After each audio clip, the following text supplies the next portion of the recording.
Hello my friends and welcome, my name is Dennis and this is the latest update from Ukraine. I want to start this video from the political news because for the first time Donald Trump says something to Russia, to Vladimir Putin. So in a way he's even pushing Russia and calling Putin to stop bombing Ukraine. So yeah, we have this short remark of his published on Truth Social. I'm not happy with the Russian strikes on Kiev, not necessary and very bad timing. So before it was a good timing, apparently. Vladimir, stop, or it's better to call it Vladimir, stop.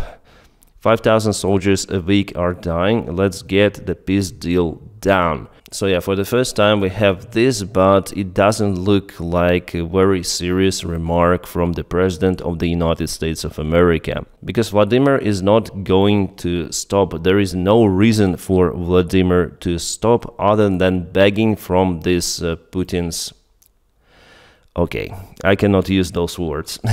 And later on in the press conference, Donald Trump said that he is sure that Vladimir Putin will listen to him and stop attacking Ukrainian civilian infrastructure. But damn, Trump was wrong, because the last night Russia again launched a massive attack on Ukraine, especially on Kharkiv city. I'm just showing you this image of the night city of Kharkiv, and there was civilian infrastructure also touched by the Russian aviation gliding bombs, by the Russian drones as well. Just for the single night there were 50 of the drones in Ukraine. And yeah, compared to the previous day, the Russian attack wasn't that big, but Russia occasionally strikes Ukraine with those cruise missiles, with ballistic missiles, with drones, massively. And Donald Trump, with his begging to Putin, is not going to stop it. The only way how to stop it is to provide the air defense systems to Ukraine. That is what Zelensky asks. All of the options have already been used by the previous White House administration, and Donald Trump, well, what's the difference? I mean,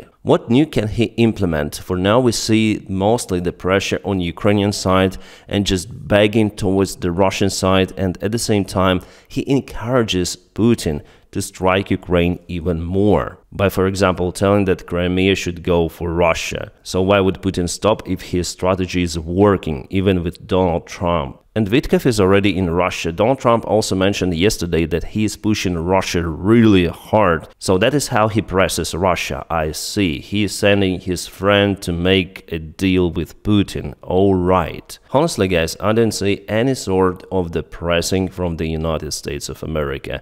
And Russia just uses that in their favor. They're using Donald Trump to achieve their goals, including military goals in Ukraine. And yeah, that's what Donald Trump wrote pressing Zelensky, huge page of the text. But towards Putin, you saw it before, just couple of sentences calling him to stop. That's it. Stop, Putin. Please stop. And yeah, obviously on Twitter we have hundreds of those memes. Yeah, really Donald Trump humiliates himself and the United States of America all together. Yeah, one more picture which illustrates the situation. I would call it Trump's gate. My friends, it's not the policy of the strong country and peace through strength philosophy. No. To stop Russia, you need to cause it to stop by real actions. Screaming will not help. And the only solution here is to provide Ukraine with more reinforcements, with more weaponry at least. Moreover, according to the information coming, Ukraine is preparing for complete cut of the military support from the United States as well as intelligence services. The good thing that other countries, including Japan, by the way, will provide Ukraine with geospatial intelligence services. Yeah, Japan recently reinforces the support of Ukraine. They will also allocate $3 billion for the military support, which Ukraine will invest in its own military projects. But still, this data coming from Japan is not that sophisticated as we receive from the United States of America. So unfortunately, there is no full alternative to the live surveillance satellite systems which United States of America use. USA is the best out there if we speak about satellite intelligence, because they invested lots of the funds in those projects. So yeah, Ukraine actually may lose a lot. And for this reason, Zelensky, I would say, is forcing himself to behave more or less politely towards Donald Trump and Trump's team, because Ukraine and lives of Ukrainian soldiers and civilians really depend on United States and Trump understands that, so he plays actually with the lives of Ukrainians to push Zelensky, to push Europe. He has no humanity in himself, I mean Donald Trump. But yeah, Americans, you elected that president, so we have to live with him for many days ahead. Yeah, not just you in USA, we all have to live with him. In about many days, that's the title of The Economist, their new magazine. Only 1,361 days to go, and they show the symbol of America, American eagle, bleeding bandit, and it's just the start. But on official store of Donald Trump, you may already order Trump 2028 caps. Yes. So is he going for presidency once again? Americans, will you vote for this guy in 2028? Is it against American law to go for presidency for the third term? I guess yes. But Trump simply doesn't care. And now I want to share my thanks for my Patreon supporters and for members. Guys, you do absolutely great job keeping me running, uploading videos almost every day. And guys, if you want to support the job that I do here, you're very welcome to my Patreon. The link for it you may check out right in the video description just below. Thank you so much for maintaining my motivation, especially when I have some issues with monetization. Thank you. Alright, Lavrov says that Russia is ready to make a deal about Ukraine, but there should be some of the elements involved in that. And Lavrov says that Donald Trump is the only leader out there who wants to resolve the originates, the cause, the real cause of war. And yeah, we see how he really wants to give Ukrainian territory to Russia, so Russia is absolutely happy about it. But Ukraine will never agree on that, so I guess Donald Trump will push Ukraine really hard by cutting the entire military support. For Ukraine it would be very hard, but there is no other choice for Ukraine than to continue fighting. And it will be up to European and other partners to support Ukraine from now on. Yeah, my opinion that the United States would withdraw completely. It will happen anyways, like Biden's packages, they're not forever there, and Donald Trump will not support the new military packages, I guess yes. So yeah, the situation is really difficult for Ukraine. Because without military help from the United States, Russia may take more ground. They will not occupy Ukraine fully, but they may gain more territories. Trump was also asked yesterday about the concessions which Russia should make for the deal, and Donald Trump said that the concession for Russia is not to occupy Ukraine fully. So they will stop, and that is their concession. Wow. And that shows how incompetent this idiot really is. Because if we check out any sort of the military map, even Russian maps, but I use deep state military map source, which is awesome, you may see that Russia mainly was stopped on the front lines. And yeah, sometimes they scroll ahead, but there is no perspective for them to occupy Donetsk Oblast, Kherson, Zaporizhia in a close-by perspective in years. But even with that time, they will have to waste several of their armies, because for the last couple of years they moved just for this distance. Many experts were sure that Pokrovsk would fail this winter, but no, Ukraine is pushing from Pokrovsk. Ukraine takes initiative in the most critical points. So then Trump says that, okay, we're gonna negotiate with Russia. They will not occupy the entire Ukraine, he said. Yeah, they will not occupy Ukraine, but it is just because of Ukrainian resistance. Ukraine was able to push Russians out from all those territories, including Kherson, by the way. It's not because of the genius negotiation Donald Trump. No, it is because of Ukrainians. And the Ukrainian army, which Donald Trump wants really to abandon. If the United States leaves Ukraine without military support, definitely Russia may occupy more territories, but not entire Ukraine, even in that case. And demands for Ukraine to surrender Crimea officially and those territories, they're not real, because for that, Russia should have absolute military advantage elsewhere. They should, I don't know, encircle Kiev and push Ukrainian government for that, creating the existential crisis. But now they're really far from everything, from achieving their military goal. And that is why they use Donald Trump as their one more weaponry. Yeah, it's diplomatic one, but that weaponry may cancel the part of Ukrainian army. 30% at least of all of the weaponry comes from the United States of America. That's the real goal of Putin, to brainwash Donald Trump, drawing those portraits of his and telling how good Donald Trump really is via Davydov, and Davydov is coming from Russia with those eyes.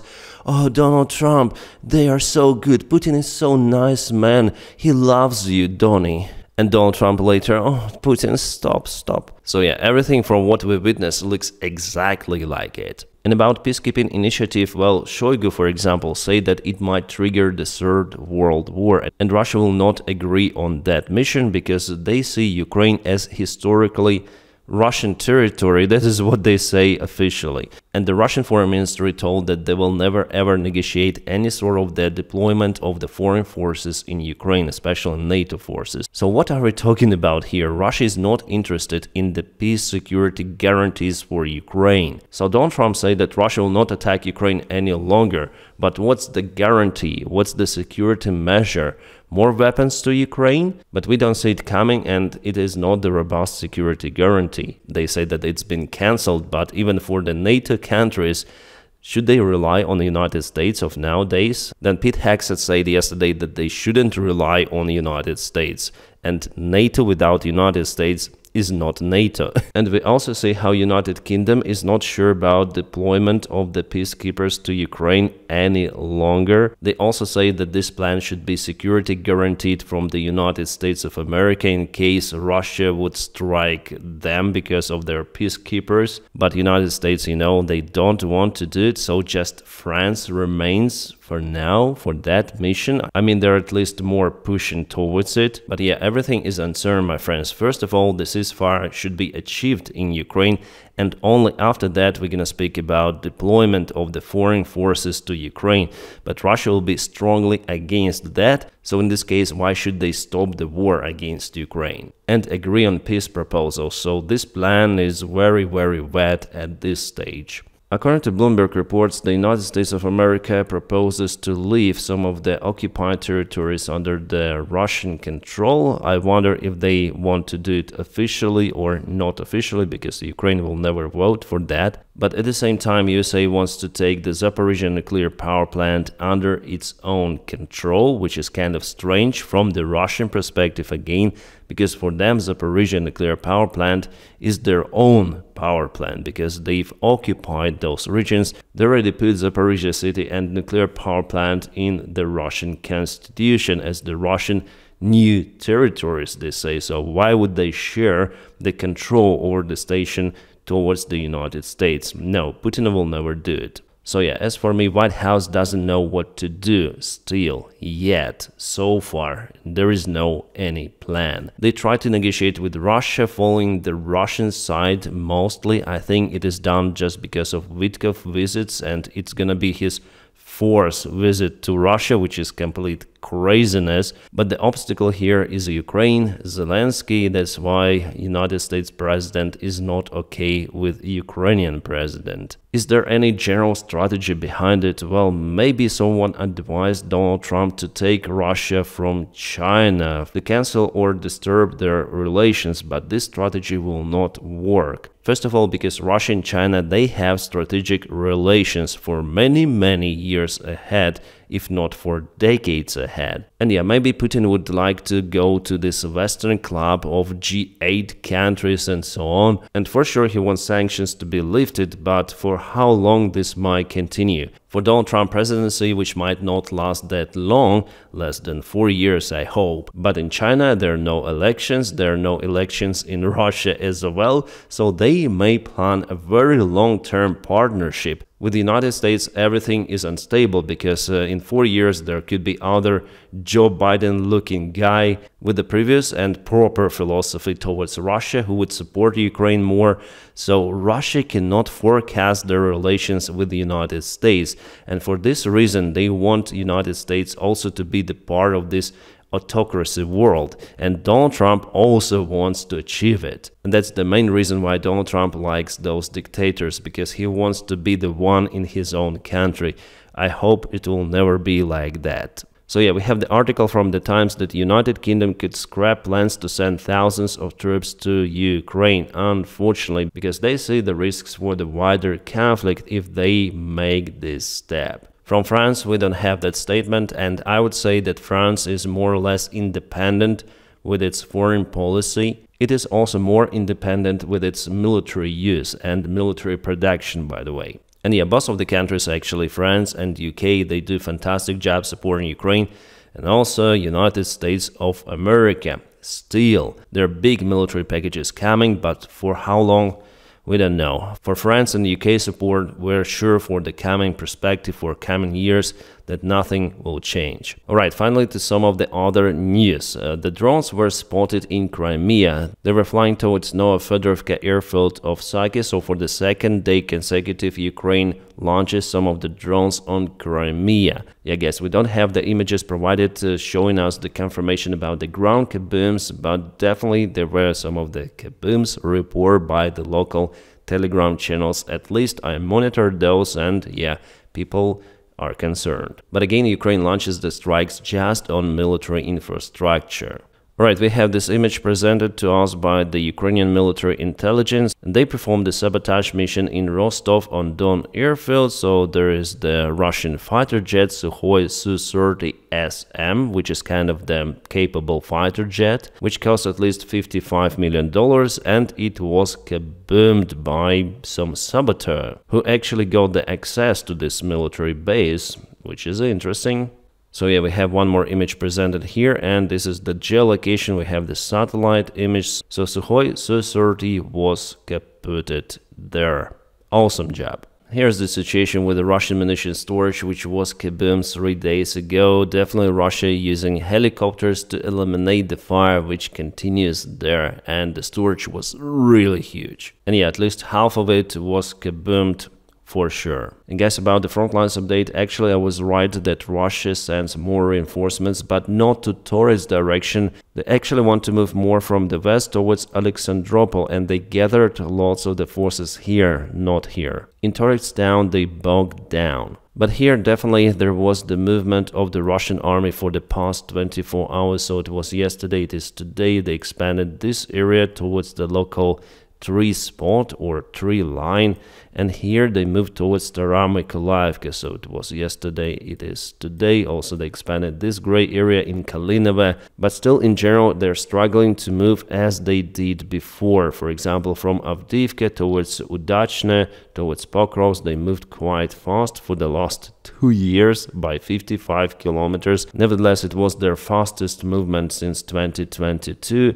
But now, no, they propel very slowly with heavy losses, and I guess Putin understands that, or maybe part of the Russian military command at least, and they try to use their new weaponry, which has the name Donald Trump. And you know, some people say that, oh, Trump is good towards its allies in Israel at least, but Israel is deeply concerned that the United States is approaching a bad deal with Iran that will not meet the stated essential conditions for ensuring the Islamic regime cannot obtain nuclear weapons, according to the Channel 12. Israeli Prime Minister Bibi, Defense Minister Katz, and a senior military officer who cannot be named held an urgent consultation this week on the issue. So yeah, America is making the deal with Iran against Israeli interests. That's what we know so far. Donald Trump is there not for Israel, not for Ukraine, not for USA. He's there for his own interests. Donald Trump actually abandoned the working deal with Iran and he became the president for his first term, and now he wants to renegotiate on even worse conditions for him and for United States allies.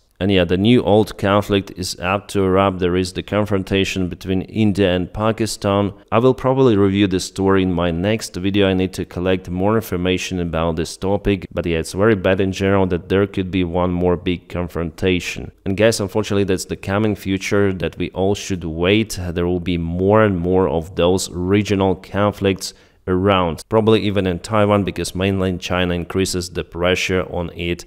So yeah, the previous world order which we had after the Second World War was destroyed by Putin, and Donald Trump. But let's be positive, I hope we're gonna avoid the scenario of the World War III, at least. And now, my friends, please don't forget to press your huge like to this video. By doing so, you help me a lot. Also, subscribe for the channel. If you do it, you expand the algorithms or improve the algorithms of the video, and it will be shared elsewhere. And I wish you all a peaceful sky wherever you are, and have a great time.